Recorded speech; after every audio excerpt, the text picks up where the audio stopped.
Fala, meus amigos, minhas amigas, ligados aqui no Dois Toques, a casa do futebol. Olha, Missão América para 3 times brasileiros essa semana. Acabou a brincadeirinha de criança, acabou playground, fica para trás. Agora só sobe ali para a cobertura os adultos.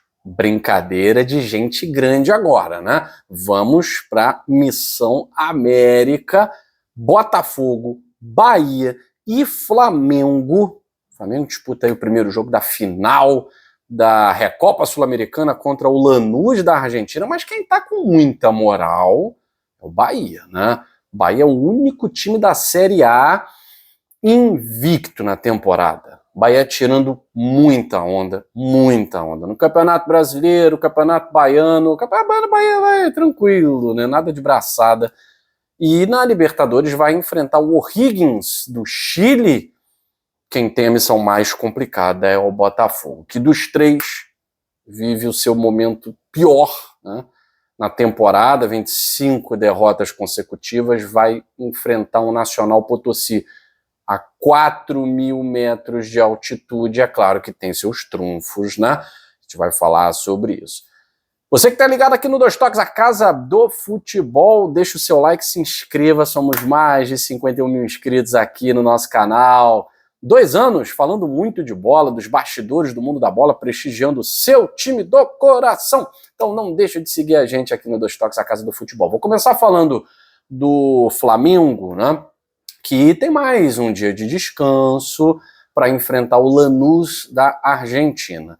É sempre um confronto complicado, é sempre um confronto chato, né? Recopa Sul-Americana, quando envolve um time argentino, é claro que tem favoritismo do time brasileiro, tá? Mas ano passado a gente viu, o Botafogo estava ali desorganizado, sem treinador, tal, levou 2 pauladas do Racing, pronto, não deu para correr, né? Só que o Flamengo agora está numa fase um pouquinho melhor, né? O Flamengo estava uma draga, perdendo jogos consecutivos, teve uma sequência de 3 derrotas consecutivas, aí conseguiu vencer o Sampaio Corrêa, venceu o Vitória da Bahia e venceu o Botafogo no Clássico Carioca, pronto. Aí zerou, né? 3 derrotas consecutivas, agora 3 vitórias consecutivas para chegar no segundo grande desafio da temporada. O primeiro o Flamengo perdeu para o Corinthians, agora no segundo grande desafio da temporada são 2 jogos, né? Então fica menos o acaso ali determinando o futuro, né? Não que o Corinthians tenha sido campeão por acaso, porém um jogo é um jogo. Você tem ali o fator decisivo, o time faz uma estratégia boa, conta com um mau momento do outro, pronto, campeão, acabou, não tem jogo de volta para contar a história. Esses são 2 jogos, então por mais que o Flamengo perca para o Lanús na Argentina, vai ter aí seus jogadores vivendo o momento de ganhar confiança. O Paquetá estava com a confiança lá embaixo, fez um gol, pronto. A confiança do jogador já começa a aparecer, né? E o Flamengo que também estava jogando ali, não vou dizer sem confiança, mas o Flamengo fez um jogo ruim contra o Vitória, não dominou o Botafogo, mas venceu. Se o Flamengo fizer jogos protocolares e for campeão, acho que o torcedor não vai chiar, né? O torcedor não vai reclamar. Então o Flamengo vai para enfrentar o Lanús num momento bom. O Lanús, início de temporada, está se dedicando, está se preparando especificamente para esse jogo. Para o Lanús é vencer na Argentina e fazer o jogo que sempre faz, que o tornou campeão da Sul-Americana. O Fluminense pagou esse preço, né? O Fluminense empatou o jogo no Maracanã, foi eliminado porque havia perdido o jogo de ida, né, na Argentina por 1-0. Empatou 1-1 no Maracanã, Lanús fazendo aquele antijogo clássico, né? É uma equipe tecnicamente bem abaixo, por exemplo, de Estudiantes, Racing, equipes que o Flamengo enfrentou na Libertadores da América. O Lanús está bem abaixo disso, mas vem com um aspecto anímico lá em cima. Para o Flamengo bom, que conseguiu recuperar o moral, né? Falando agora do Bahia, né? O Bahia é o único time da Série A, repito, que está invicto, não perdeu na temporada, tem 3 jogos no Campeonato Brasileiro, vai muito bem, obrigado, venceu 2 jogos fora de casa, contra Corinthians e contra Vasco, o que credencia o tricolor de aço a buscar uma vitória sobre o O'Higgins no Chile, né? O futebol chileno vem em baixa há muito tempo, né? Já há alguns anos o futebol chileno não é mais a referência que já foi, Grandes clubes como Laú, Colo-Colo, Católica, também não enfrentam, não vivem bons momentos continentalmente falando.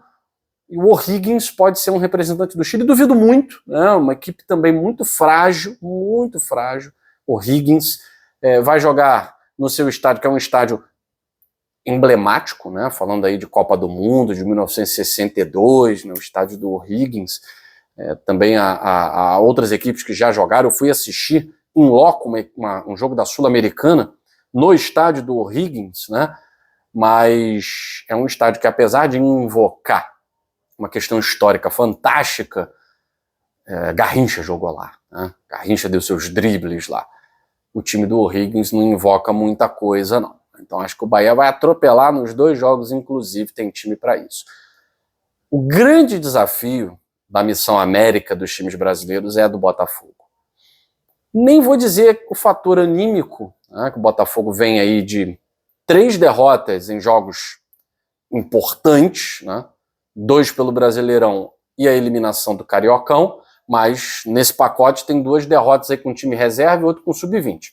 Na hora da matemática, para botar para baixo, né, 5 derrotas consecutivas. E o Alexander Barbosa já falou, é hora de dar um stop nisso, tem que parar, não dá para ficar assim, a gente não merece isso. Tal. Os jogadores se incomodando com essa marca negativa.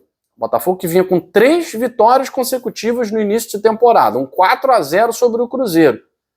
Depois a coisa desandou. E é claro que gritou, ficou muito gritante a falta de elenco. O Botafogo sofrendo muito por não ter zagueiro, por não ter laterais, por não ter volante de marcação. Agora, para a Libertadores, apesar de jogadores que estão aí chegando como reforços não estarem inscritos para essa fase da Libertadores, né, espera-se que o Botafogo consiga passar para a próxima fase, que aí o bicho vai pegar, né, pega aí ou Argentinos Júnior ou Barcelona de Guayaquil, mas antes precisa chegar vivo no Rio de Janeiro nesse confronto contra o Nacional Potosí. Os 4.000 metros de altitude, é claro que são desafiadores, mas o Botafogo, além de ter mais time, tem um treinador que tem experiência na altitude. A questão é que ele não entra em campo, né? Ele passa os atalhos, mas ele não entra em campo. E a gente sabe que dentro de campo os jogadores sentem muito, a bola corre demais, a corrida é diferente. Tem jogador que corre errado, por exemplo, Matheus Martins, que corre errado a nível do mar. Imagina na altitude, né? Então é claro que o desafio do Botafogo vai ser absurdo, mas falando em Libertadores, são 180 minutos. Então, o Botafogo sair com uma desvantagem de 1 gol, por exemplo, é tranquilo de tirar no Rio de Janeiro. É claro que os torcedores do Botafogo querem uma vitória, na pior das hipóteses, um empate, né? Enfim, acho que o Botafogo tem time para isso. Vamos ver como vai ser o fôlego. A parte física é o grande inimigo do Botafogo no jogo de amanhã, beleza? Fico por aqui, beijo grande, até a próxima edição do Dois Toques, a Casa do Futebol.